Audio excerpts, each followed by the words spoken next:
கனவுகள் ஆயிரம். என் குழந்தை வளர்ந்தவுடன் எப்படியெல்லாம் வாழ வேண்டும் என்ற ஆசை பாவம் அந்த தாய்க்கு எவ்வளவு இருந்திருக்கும்.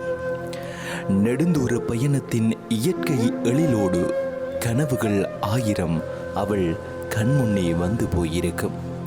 ஆனால் அவளுக்கு தெரிந்திருக்கவில்லை, அந்நியர் தினத்தில் தன் குழந்தைக்காய் தான் செய்ய போகும் தியாகம் இந்த உலகிற்கே வியப்பாகும் என்று. 2 மாதங்கள் அடிவயிற்றில் சுமந்தவள் பட்ட துன்பமெல்லாம் மறந்து தன் சிசுவை கையிலேந்தி மார்போடு அணைக்கையிலே என்னென்ன நினைத்தாளோ. பேருந்தின் ஜன்னலோரம் இருந்து இந்த வையகத்தின் வாழ் எத்தனை கனவுகளை சுமந்திருப்பாள்.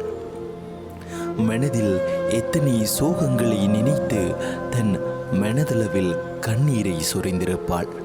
ஆனாலும் தன் குழந்தை தன்னை அம்மா என்று அழைக்கையிலே பூரிப்போடு தன் குழந்தையை மார்போடு கட்டி அணைத்திருப்பாள் அல்லவா.